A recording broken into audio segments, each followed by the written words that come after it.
저와 여러분들이 한 절씩 교독하도록 하겠습니다. 요한복음 12장 20절에서 25절의 말씀입니다. 요한복음 12장 20절에서 26절까지 말씀입니다. 신약성경 168면쯤에 있습니다. 요한복음 12장 20절에서 26절까지 말씀을 저와 여러분들이 한 절씩 교독하도록 하십니다. 예배하러 올라온 사람 중에 헬라인 몇이 있는데 그들이 갈릴리 베세다 빌립에게 가서 말하였기를 선생이여 우리가 예수를 뵙고자 하나이다 하니 빌립이 안드레에게 가서 말하고 안드레와 빌립이 예수께 가서 여쭈니 예수께서 대답하여 이르시되 인자가 너와 볼 때가 왔도다. 내가 진실로 진실로 너에게 이르노니 한 알이 미리 이 땅에 떨어져 죽지 아니하면 한 알 그대로 있고 죽으면 많은 열매를 맺느니라. 자기의 생명을 사랑하는 자는 잃어버릴 것이요 이 세상에서 자기의 생명을 위하는 자는 영생으로 보존하리라. 함께 있습니다. 사람이 나를 섬기려면 나를 따르라. 나 있는 곳에 나를 섬기는 자도 거기 있으리니 사람이 나를 섬기면 내 아버지께서 그를 귀히 여기시리라. 아멘. 지난 6월 3일 저희 동경 목사님이 글을 하나 올리셨어요. 어떤 글을 올리셨더니 이렇습니다.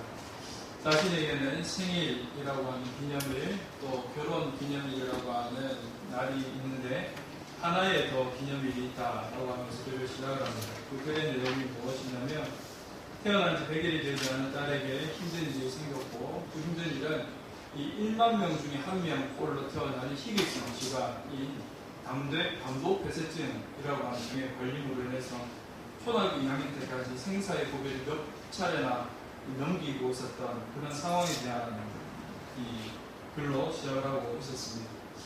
그런데 2학년이 되었을 때에 어느 날 기쁜 소식이 들렸어요. 그 소식이 뭐냐 했더니 바로 이 간을 이식해줄 사람이 생겼다라고 하는 겁니다. 그래서 이제 그 6월 3일 그날에 이 어린아이가 간 이식을 받고 그리고 지금 3년 동안 건강하게 자라고 있고 매년마다 그 날을 기념하면서 하나님께서 새롭게 주신 날임을 기억하고 그리고 또 기념하고 있다라고 이제 글을 썼어요. 그런데 그 뒷부분에는 어떤 내용이 있냐면 그럼에도 불구하고 그 간을 내어준 자식의 부모의 마음은 어떠할까? 라고 하는 겁니다. 간이식이라고 하는 것, 장기이식이라고 하는 것, 가족이 일부를 떼어주는 것이 아니면 사망자의 이 장기를 기증받는 것 아닙니까? 저도 장기 기증을 신청을 해봤습니다. 장기 기증을 신청하면 이렇게 이제 이 자기 신분증에 나와요. 잘 가렸습니다. 정보가 있었어. 그리고 이 사진이 너무 오래전 사진이라 사진도 제가 가렸고 밑에 보시면 빨간 테두리에 저기 이제 장기 기증이라고 이제 되어져 있고요. 특별히 이 각막 기증을 하시는 분들 같은 경우는 각막 기증이 하나 더 들어갑니다. 그래서 이제 각막 기증이라고 또 쓰여지게 되는데 저는 이제 장기 기증으로만 해서 신청을 했어요. 우리가 주변에 장기 기증, 장기 이식을 받는 사람들이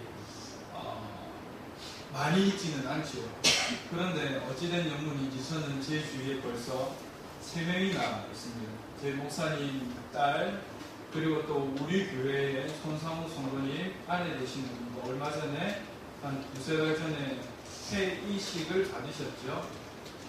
그리고 또 저희 외삼촌이 간이식을 또 받았어요. 그래서 장기 기증이라고 하는 것이 얼마나 중요한 일인가라고 하는 것을 최근에 좀 더 많이 느끼고 있습니다. 그래서 다짐한 바가 있어요. 그게 뭐냐 했더니 건강관리 더 잘해야 되겠다. 장기 기증한다고 신청해놓고 쓸 수 없는 장기 기증이면 장기 기증에 의미가 없는 건 아닙니까? 그래서 건강을 더 잘 챙겨서 간, 위, 폐, 심장 이 나중에 혹여나 기증해야 될 때가 있게 되면 그렇게 기증해 해야 되겠다라고 하는 마음을 가지고 건강관리 더 잘해야 되겠다라는 그런 마음을 가집니다. 혹시 여기에도 장기 기증을 신청하신 분이 계시다면 우리 건강관리 잘 하시길 바랍니다.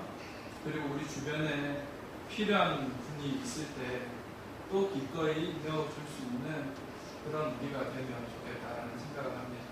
이렇게 장기 간이식을 받고 3년 동안 지내면서 우리 그 부모의 마음도 헤아렸지만 우리 목사님이 더 깊이 느끼고 감사하고 생각하는 게 하나가 있었습니다.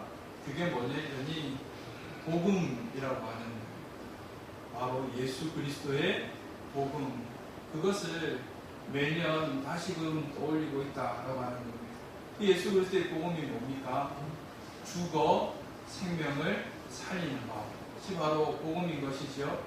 생명을 살리기 위해서는 한 생명이 죽어야지만 그 다른 생명이 살아난다라고 하는 것, 그것이 바로 예수 그리스도의 복음이라고 하는 겁니다. 그래서 이 목사님은 매년 6월 3일이 되면 그날을 기념하면서 그의 신령 가운데 그의 가족들 안에 그 예수 그리스도의 복음을 다시 한번 되새기는 그런 시간들을 가지고 있다라고 하죠. 오늘 우리 그 예수님께서 하늘의 미랄이 되어서 땅에 떨어져 죽으심으로 말미암아 그 많은 생명을 살리신 그 복음의 원리를 24절에서 말씀하고 있지요. 내가 진실로 진실로 너희에게 이르노니 하늘의 밀이 땅에 떨어져 죽지 아니하면 하늘 그대로 있고 죽으면 많은 열매를 맺느니라. 아멘. 오늘 여기에 있는 저와 여러분들은 이 복음의 원리, 예수 그리스도께서 죽으심으로 말미암아 우리가 살아나게 되는 그 생명을 누리고 있는 자들인 줄로 믿습니다. 그렇기 때문에 이 자리에 나와서 예배를 드리고 있고 이 자리에서 나는 그리스도인입니다, 나는 하나님을 믿습니다라고 하는 고백으로 예배 드리고 있는 것 아니겠습니까? 그런데요, 수많은 사람들이 이 은혜는 기억을 하고 이 은혜는 누리기를 원하지만 이 은혜에서 한 발짝 더 나아가지는 못하고 있는 모습을 보게 됩니다. 2013년에 나온 책이긴 한데 좀 오래된 책이죠. 10년이 넘은 책이긴 합니다만 데이비 플랫이라고 하는 미국의 브루크힐스라고 하는 교회 목사님이 쓴 책이 있습니다. 그 책의 제목이 뭐냐면 레디컬이라고 하는 책이에요. 그 책의 제목이 레디컬이라고 하는 말은 급진적인이라고 하는 뜻을 가지고 있습니다. 그런데 그 뜻만을 가지고 있는 것이 아니라 근본적인이라고 하는 뜻도 같이 가지고 있는 말이 바로 레디컬이라고 하는 말입니다. 이 책에서 데이비 블랙 목사님이 뭐라고 얘기를 하시냐면, 앞에도 제가 말씀드린 것처럼 현대 사회의 수많은 그리스도인이라고 하는 분들이, 그리스도인이라고 하는 이름을 가지고 살아가는 분들이 예수 그리스도의 죽으시고 부활하심의 그 은혜만을 누리기를 원하지 그 은혜에서 자기를 죽이는 자리로까지는 나아가기를 원하지 않는다라고 합니다. 그러나 기독교라고 하는 종교는, 기독교는 무엇이냐 했더니 그 죽음의 자리로까지 자기가 나아가는 것, 그것이 바로 기독교인데, 그 기독교의 자리로 나아가기 위해서는 급진적인, 그냥 서서히 변화되는 모습이 아니라 완전하게 달라지는 그런 그리스도인의 모습이 있어야 한다라고 하는 그 책의 내용이 이 레디컬이라고 하는 책이죠. 그래서 그 레디컬이라고 하는 급진적인 그 모습의 이 그리스도인의 삶의 방향은 실제 어디로 나아가는 삶의 방향이냐 했더니 바로 기독교라고 하는 근본의 그 의미로 나아가는 그런 사람들이라고 하는 것을 말하고 있습니다. 그래서 제목을 레디컬이라고 하면서 중의적인 이 두 가지의 의미를 담고 있는 책 제목으로 쓰고 있었던 것이죠. 우리 지난주에도 박영선 목사님이 쓴 기독교는 무엇인가라고 하는 책도 비슷한 맥락의 내용 아닙니까? 그래서 우리 그리스도인들, 예수 그리스도께서 죽으심으로 말미암아 하늘의 미랄이 되어 땅에서 죽으심으로 말미암아 열매 맺은 그 열매 중에 하나가 된 나라면 우리의 삶은 어떠한 삶이 되어야 되는가? 그냥 은혜를 받았습니다라고 하는 그 자리에 머물러 있는 삶이 아니라 어디로까지 나아가야 되는가? 나 역시 마찬가지로 그 죽음의 자리, 그 내려놓음의 자리로까지 나아가야 한다라고 하는 거예요. 그런데 그것을 이 데이비 플랫 목사님만 말씀하신 것이 아닙니다. 그것을 우리 박영선 목사님만 이야기하신 게 아니에요. 우리 그 이전에 한 분이 더 말씀을 하셨는데 그분이 누구냐께 바로 우리 주 예수 그리스도이시라고 합니다. 26절 말씀에 뭐라고 말씀하십니까?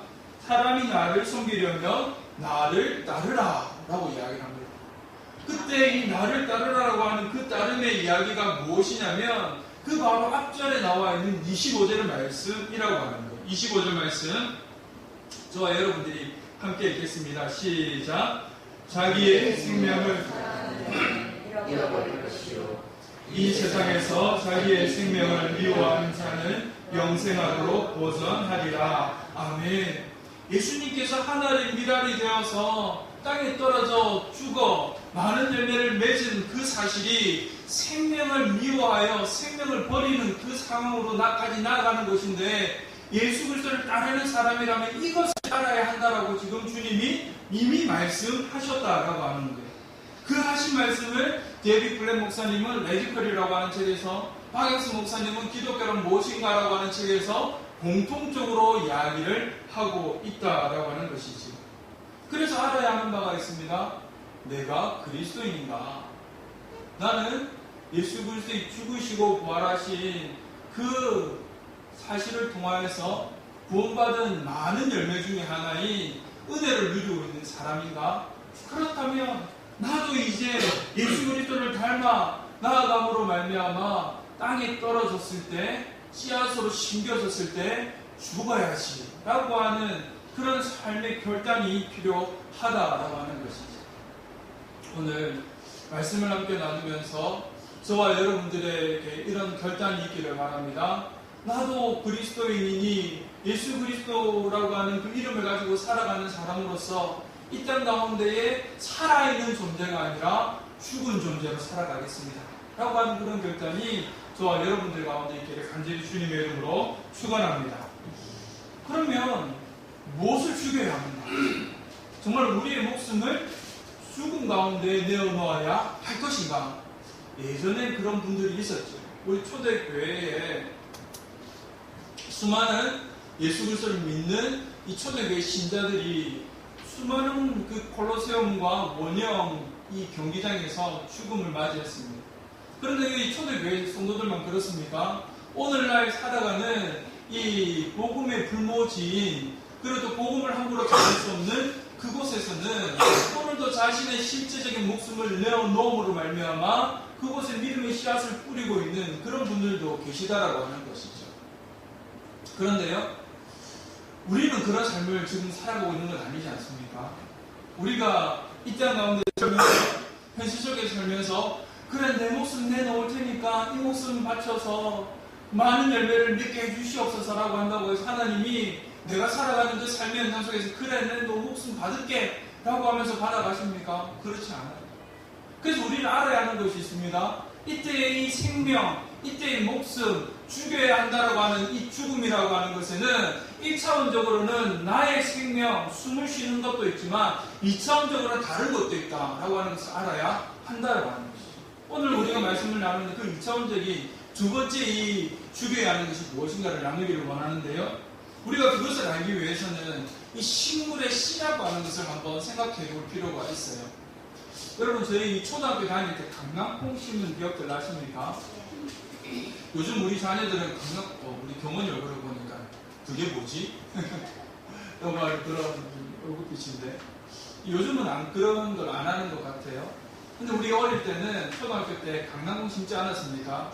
샤넬에다가 이 탈지면 솜을 얹어두고 그리고 물을 부어서 이게 촉촉히 젖으면 그 위에다가 강낭콩 하나를 얹어두지요.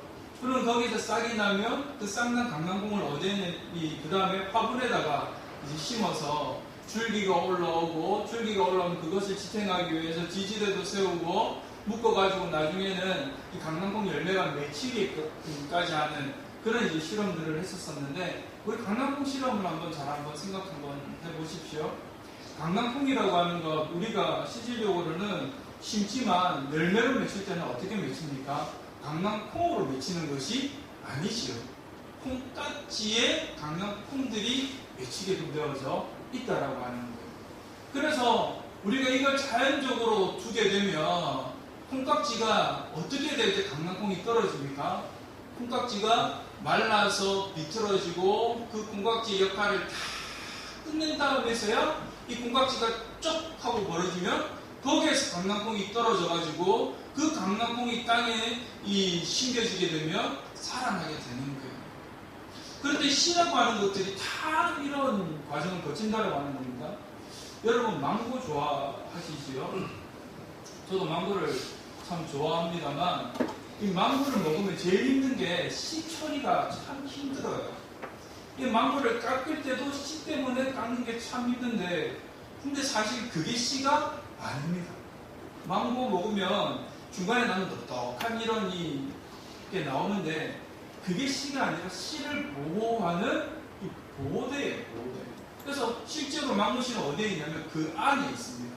잘라가지고 망고씨를 심을 때는 이 사람이 인공적으로 씨를 심을 때 그걸 잘라가지고 씨를 빼내서 발화를 시켜서 심는 게 이제 인공적인 것이고 그렇지 않고 자연적으로 심길 때는 그 자체로 땅에 심겨지게 되는 거죠. 그러면 무엇이 죽느냐? 씨가 죽는 것이 아니라 씨가 자라나기 위해서는 먼저 죽어야 되는 것인데 그 껍질이 먼저 죽어야만 하더라고요. 즉 강낭콩의 콩깍지가 먼저 죽어서 벌어져야 강낭콩의 씨가 자라나듯이 망고에 그 둘러싸고 있는 그 딱딱함이 죽어야 망고의 씨가 자라나듯이 마찬가지로 그 첫 번째 것이 죽어야지만 생명의 씨를 맺을 수 있는 열매의 씨앗이 되더라고 합니다. 그래서 그것을 우리에게 한번 대입을 한번 해보자라고 하는 것이죠. 우리 사람들은 무엇을 가지고 살아가냐 했더니 우리 사람들은 모두가 다 자기를 보호하고자 하는 보호막을 하나씩 다 가지고 있어요. 내가 다치지 말아야지, 내가 상처받지 말아야지, 나는 이 존귀한 존재로서 다른 사람들에게 해를 입어서는 안 돼 라고 하는 보호막을 다 가지고 있습니다. 다양한 모습의 보호막을 가지고 있죠. 그런데 예수 그리스도께서 너희가 땅에 떨어져 죽어야 한다고 하는 것은 무엇을 죽어야 한다고 얘기를 하시니 너희 속에 있는 생명이 제대로 된 생명의 역할을 하기 위해서는 너 자신을 감싸고 있는 보호막을 죽이라 라고 말씀을 하고 있다라고 하는 겁니다. 우리 예수님이 그런 삶을 사셨죠. 예수님은 하나님이라고 하는 보호막이 있으셨지만 그 보호막을 과감히 버리셨습니다. 예수님께서는 이 땅 가운데 왕이라고 하는 보호막을 가지고 나오셨지만 그 왕이라고 하는 권위의 보호막을 버리셨어요. 예수님은 고통받지 않을 보호막을 가지고 오셨지만 그 보호막을 버리시고 고통 가운데 자기를 내어주심으로 말미암아 생명의 씨앗의 역할을 감당하셨다라고 합니다. 오늘도 우리 주님께서 우리에게 하시는 말씀이 있습니다. 너를 감싸고 있는 보호막을 죽이라 라고 말씀하고 있다라고 하는 거죠. 그 보호막을 죽여야지만 그 보호막이 사라져야지만 너는 생명의 씨앗의 역할을 감당할 수 있다라고 말씀하고 있다라고 하는 겁니다. 그러면 그런 보호막들에게는 어떤 것들이 있겠습니까? 첫 번째는 자존심이 있습니다. 자존심. 우리 어떤 사람들은 그렇게도 이야기를 합니다. 남자가 자존심 빼면 시친시 이런 이야기도 합니다. 그런데요, 그 뒤에 다른 말도 하나 더 붙일 수 있는 건 아닙니까? 자존심이 밥미주나 자존심이 밥을 먹여주지 않아요. 그럼에도 불구하고 남자는 자존심이지라고 하면서 자존심을 세우는 그런 분들도 있습니다. 그런데요, 분명히 알아야 되는 것은 전에도 제가 한번 말씀드렸지만 우리는 자존심으로 살아가는 사람이 아니라 자존감으로 살아가는 사람이 되어야 한다라고 합니다. 쓸데없는 자존심은 그 자존심으로 나를 보호하려고 하는 것들은 땅에 심었을 때 죽어버려야 되는 겁니다. 사라져버려야 되는 겁니다. 그렇게 될 때 내 안의 씨앗이 자라나게 되는 겁니다. 자존심이라고 하는 보호막을 지키고 있으면요 어떤 일이 일어나게 되냐더니 다른 사람을 해치는 일이 일어나게 돼요. 왜 자존심을 가지고 있으면 다른 사람을 해칩니까? 자존심이 상하는 사람들은, 자존심을 가지고 있는 사람들은 항상 다른 사람과 자기를 비교하게 되어져 있어요. 비교를 하다 보면 저 사람을 내가 짓밟고 내가 저 사람을 짓누르고 내가 일어서야지만 내 자존심이 뭔가 조금 충격되는 그런 느낌을 가지게 됩니다. 그러다 보니 자존심이 강한 사람들 항상 하는 일이 뭐냐 했더니 나보다 나은 사람 짓밟고자 하는, 해하고자 하는 그런 모습으로 나타나게 된다라고 하는 것이죠. 그래서 자존심 가지고 있는 사람은 자신이 죽는 것이 아니라 다른 사람을 죽이게 되어져 있다라고 하는 거예요. 그래서 우리 자존심 좀 내려놓을 수 있기를 바랍니다. 자존심으로 자기를 보호하고 있으신 분들이 있다면 자존심이 아니라 자존감이 높아지시기를 바랍니다. 자존감이 높은 사람은 다른 사람을 비교하지 않아요. 나 자체만으로 만족해하며 감사하며 살아갑니다. 특별히 예수 그리스도를 믿는 사람들은 자존감이 높은 사람들이 되어야 합니다. 왜 그렇습니까? 전지전능하신 하나님이 나의 아버지이시기 때문에, 완벽하신 하나님이 나의 하나님이시기 때문에, 온 세상의 천지만물을 지혜로 만드신 하나님이 나의 하나님이시기 때문에 나는 자존감이 높은 사람으로 살아갈 수밖에 없는 것 아니겠습니까? 그래서 예수 그리스도 믿는 사람들은 자존감으로 살아가고 자존심은 죽여야 하는 것이죠. 두 번째 버려야 할 것이 있는데 그게 뭐냐 했더니 아집과 고집입니다.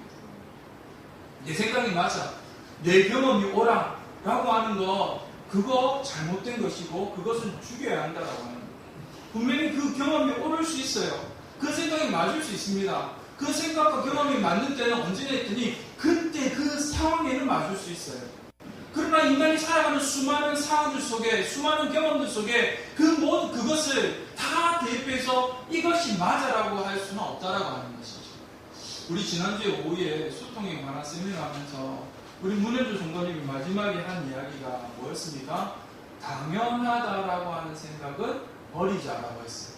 왜 당연하다라고 하는 생각을 버립니까? 그것은 나한테는 당연한 것일 수 있지만 다른 사람한테는 당연한 게 아닐 수도 있거든요. 제가 그러면서 그 이야기를 듣고 오후 예배 시간에 간단하게 제 있었던 이야기를 말씀드렸어요. 최근에 있었던 이야기. 그때 못 들으신 분들을 위해서 다시 한번 말씀드리면, 제가 최근에 이 어떤 행사를 준비하기 위해서 이 사람들이 좀 모였습니다. 저녁에 모여가지고 행사를 준비하던 이제 아이디어를 이리저리 주고받았죠. 그런데 갑자기 모여서 갑자기 주제를 던지고 이야기를 하니까 아이디어들이 잘 안 나올 수 있잖아요. 그래서 그날 저녁에는 이게 최선이답다라고 생각하고 최선의 결과를 이제 매듭지었어요. 그런데 그 다음 아침에 제가 이제 교회 출근을 하는데, 그것보다는 이 행사의 주인공이 될 분에게는 이게 좀 더 낫겠다라는 생각이 드는 겁니다.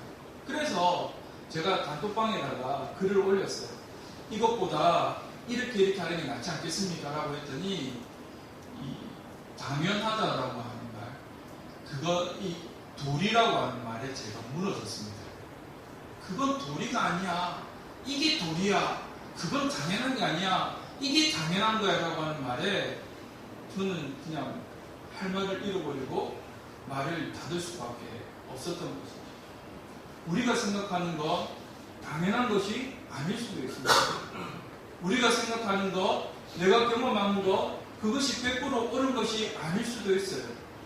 그러면 다른 사람의 말에 귀를 기울이고 다른 사람의 생각을 듣고 존중하고, 그리고 그 상황을 우리가 시뮬레이션하고 상상하면서 어떤 것이 더 나은 것인가를 우리가 찾아가야 하는 것, 그것이 바로 그리스도인의 삶의 모습이라고 하는 것이죠. 그렇지 아니하고 오래전에 있었던 일, 오래전에 경험하였던 나의 경험, 그것이 마땅한 것이냐, 그것이 당연한 것이냐 지금 대입하려고 하면 그것으로 인해서 다른 사람들이 상처를 받을 수 있다라고 하는 것이죠. 그래서 우리 그리스도인들에게는 버려야 하는 것이 있습니다. 아집 버려야 합니다. 고집 버려야 합니다.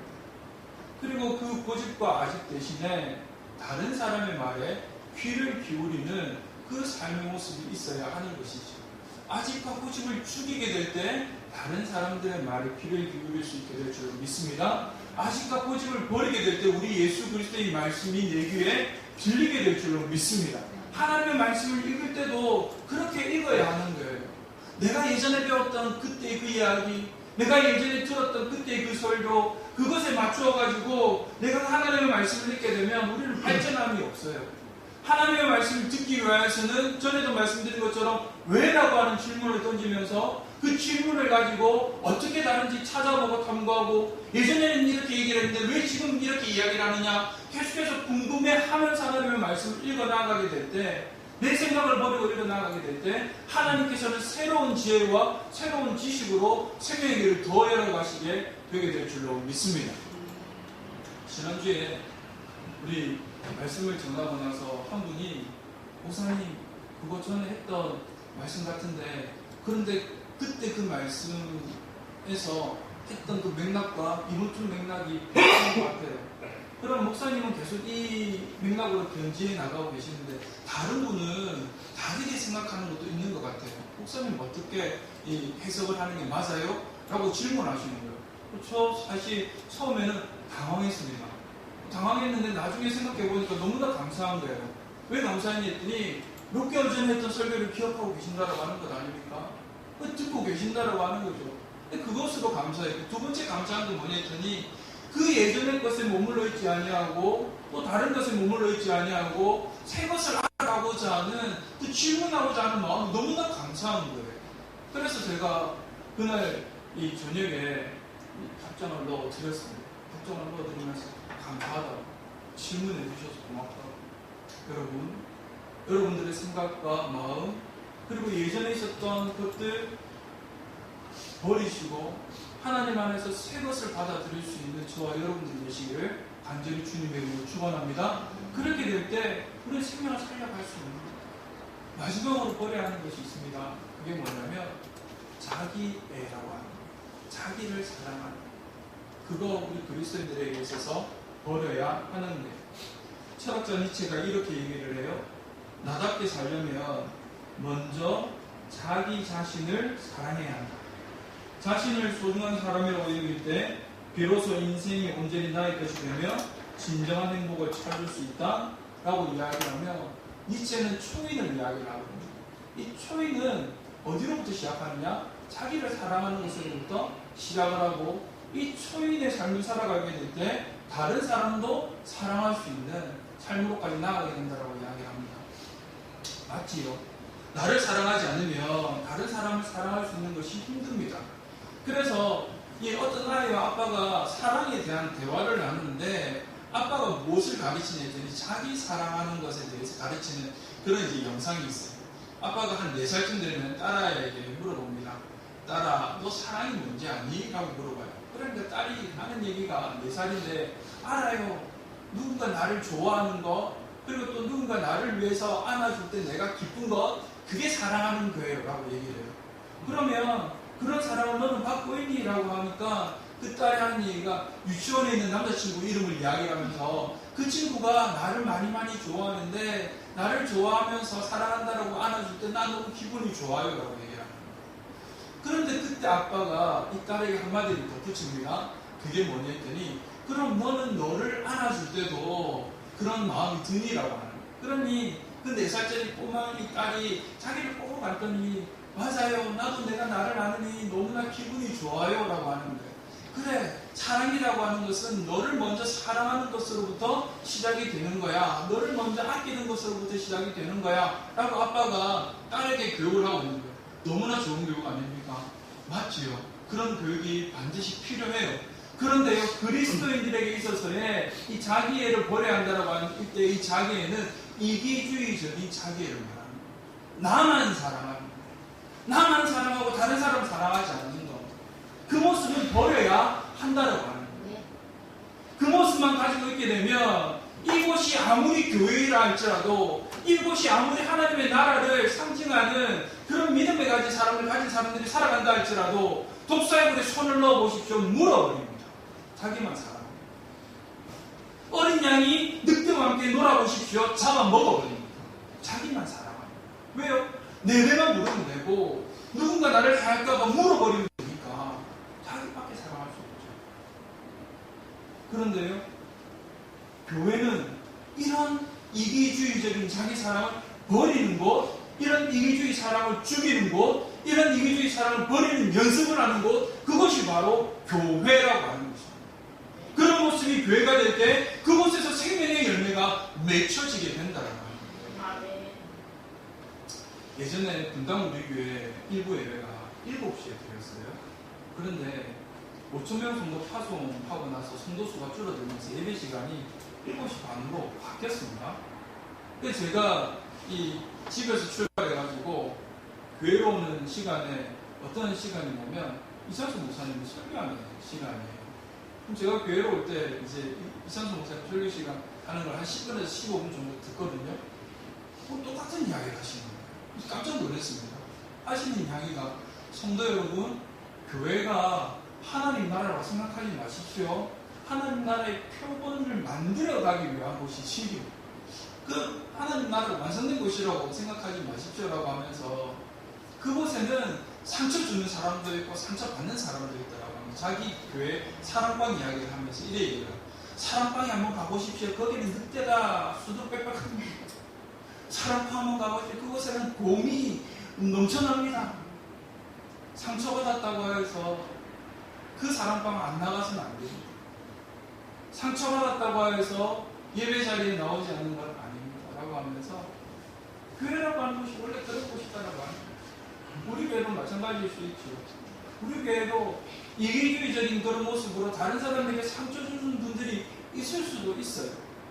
그러나 그분은 그 이기주의적인 자기애를 버리고 또 상처받은 사람은 상처받았다라고 해서 교회를 안 나오고 떠나는 것이 아니라 도리어 더 그곳에서 내가 그 상처를 통하여서 하나님의 나라를 만들어가는 연습을 하겠다라고 하는 마음을 가지고 나와서 세워가는 것, 그것이 바로 교회고, 그렇게 교회를 세워가게 될 때 생명의 열매가 맺혀지게 된다라고 하는 것 아니겠습니까?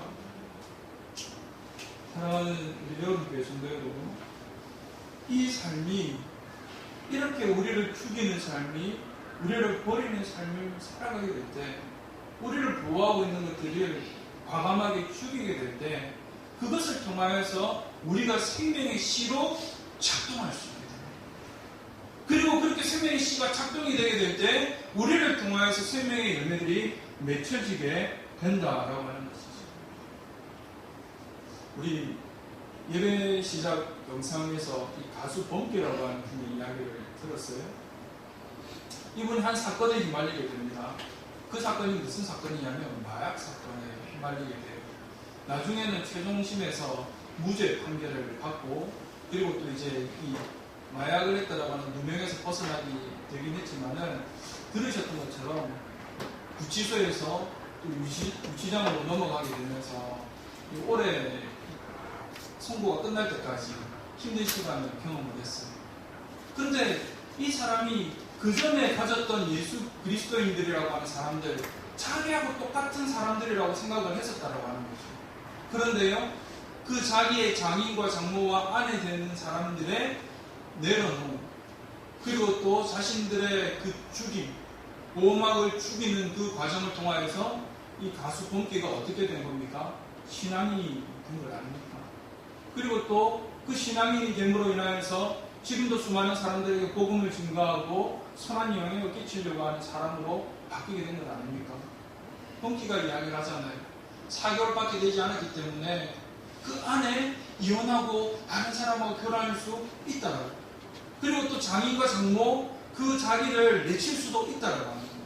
그런데 자신들의 자존심, 그리고 또 자신들의 욕심, 자신들이 가지고 있었던 생각들 다 내려놓고 하나님이 나에게 베풀어 주신 은혜를 기억하고 그 은혜가 그 범기 사회에게도 너무 흘러가기를 소망하는 마음으로 그를 품었더니 어떻게 되었습니까?